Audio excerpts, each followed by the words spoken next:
आहे ना तो कुठंच कोणाकडे जावं तेच कळना. हे तुमच्या समोरच साहेब आहेत. हा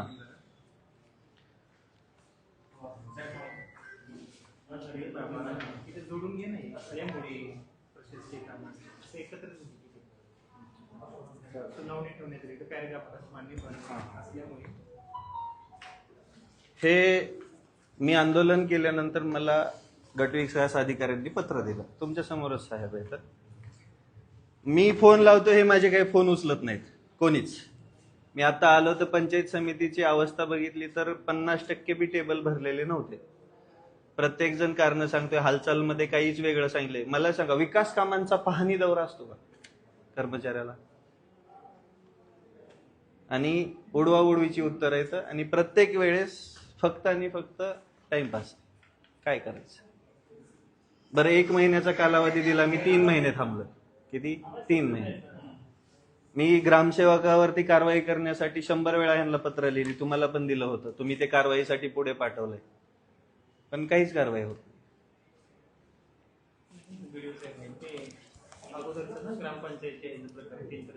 टेंडरच चर्चा.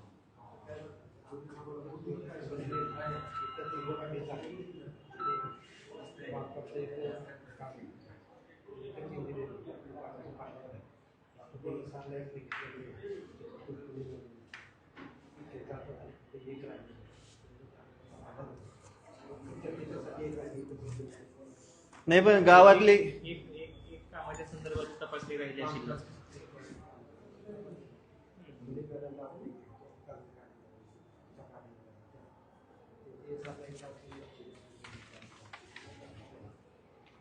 हे काय आहे, मुळातच मानसिकताच नाहीये काम करायची.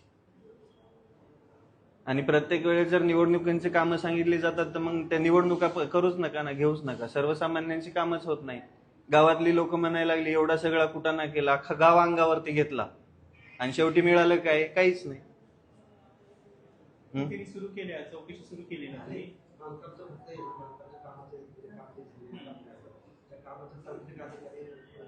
पण मला हे ऐका ना बोईने साहेब, मला हे तुम्ही कारण सांगताय मागचे 1.5-2 महिने झालं. इंजिनियर नेमकं काय करत आहे? इंजिनियरच्या त्या हालचाल रजिस्टरला ज्या इंजिनियरकडे ह्यांचा चौकशी आहे त्याच्या समोर शेरा लिहिलेला आहे विकास कामांचा पाहणी दौरा.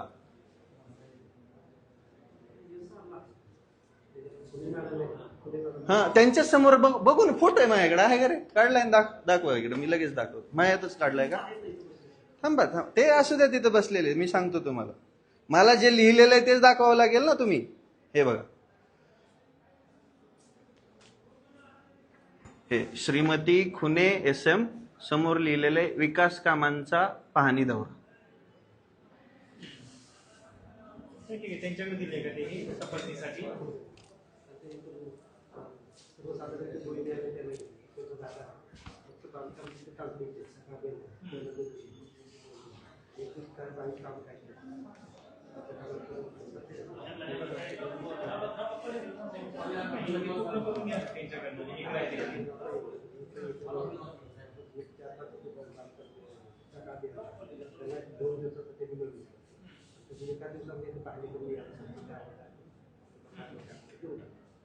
कधी भेटेल मला अहवाल? मला तारीख हवी आहे आणि त्या तारखेला मी 1 मिनिटही ऐकून घेणार नाही. मी तहसीलदार साहेबांसमोर सांगतो, त्यांना अर्जही देतो.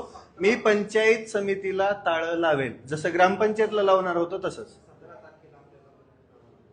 17 तारखेला. आता तुम्ही 15 ऑगस्ट म्हणला होता त्याच्या आधीच, आता 17 झाली.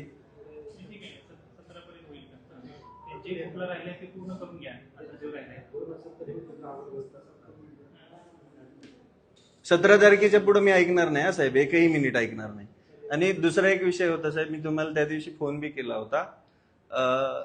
वालवड मंडळामध्ये जो विमा आला तो अतिरिक्त पैशांनी आला आणि आमच्या पात्रोड मंडळामध्ये आणि इटच ना, आंबी आणि पात्रोड या 2 मध्ये जे भरलं तेवढं बी नाही आलं.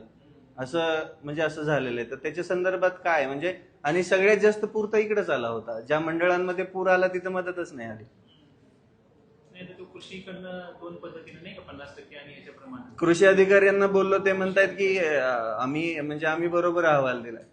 पीक कापणी प्रयोगाचे आपला जो केली होती पीक कापणी प्रयोग, ते आपण चांगल्या रीतीने पार पाडली होती. असं त्यांचं बी म्हणणं आहे. मग ड्रोन मध्येच काय अडचण आहे? आता 50% जे सॅटेलाइट द्वारा जे हे केलं जातं हम्म. उत्पन्न निघतं त्याच्या आधारे काहीतरी तो कमी मिळाला आहे. मला त्या दिवशी पण निवेदन मिळालं होतं आपल्या भूम तालुक्यातल्या लोकप्रतिनिधींचं, ते पण आपण वर शासनाला पाठवलं. मग मला एक प्रश्न विचारायचा आहे, इथं सोयाबीन अशी वारून बघितली तरी किती शेंगा आहेत समजत नाही, सॅटेलाइटने काय समजणार सर? चुकीच्या पद्धती आहेत त्या. त्याच्यासाठी पण पाठपुरावा करणं गरजेचं होईल की नाही, येईल की नाही? होईल की आता आपण पुढची ऑफिसच करल त्याचा पाठपुरावा. अच्छा. तर मी पण बोललोय त्यांना पहिल्या दिवसापासून, ज्या दिवशी त्याला आपला रिपोर्ट 2 मंडळामध्ये कमी आहे, 5 मंडळामध्ये चांगल्या मिळाला आहे भरपाई. नाही, पण ते 5 मंडळानुसार एवढंच नुकसान आमचं बी झालेलं आहे. असं नाहीये की नुकसान झालेलं नाही. तेवढाच पूर होता, तेवढंच पाणी होतं, तेवढंच माझ्याकडे फोटो येतं. म्हणजे नाही, माहिती आहे. तुम्ही आता तुम्ही बघितलेलं आहे, सगळ्या गोष्टी माहिती येतात. दाखवायचं झालं तर गुडघ्या कमरा एवढ्याला पाण्यामध्ये उभा राहून मदती केलेल्या आहेत. मग मी तालुका कृषी अधिकाऱ्यांशी पण बोलतो. तेवढं बोला प्लीज, शेतकऱ्यांवरती अन्याय नको प्लीज. आणि व्हिडिओ साहेब फोन उचलत जावा, आम्ही खूप आशेने फोन करतो तुम्हाला. नाही, आम्ही म्हणजे कोणी नेता फिता नाही येत आणि आम्हाला सरपंच बी नाही व्हायचंय. आम्हाला फक्त एकच समजतं की आमच्या गावाची लागली आहे वाट.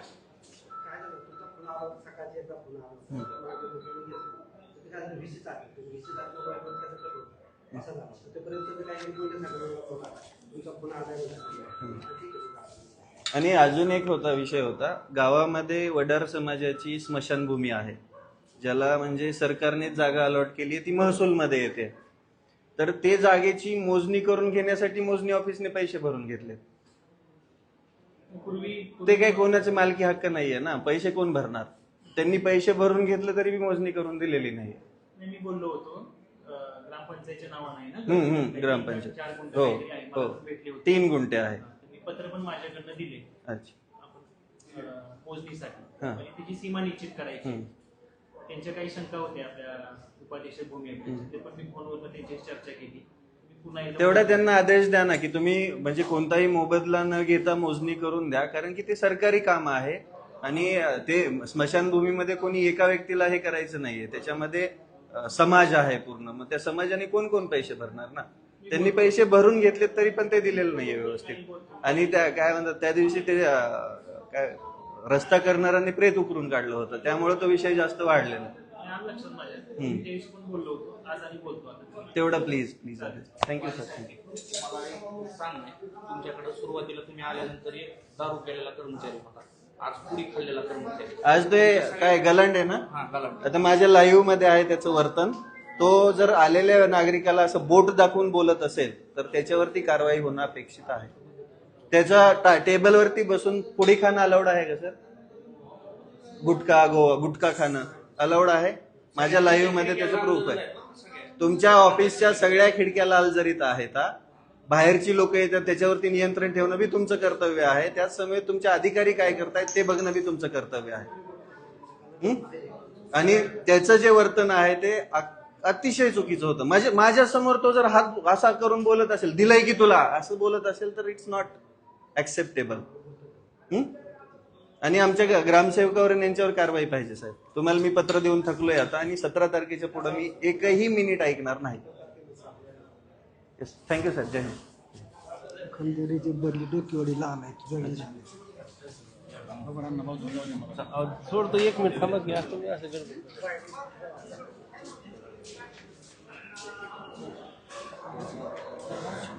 काय म्हणता? चहा घेऊया. चहा नको. चहा नाही घेत मी कोणाचा.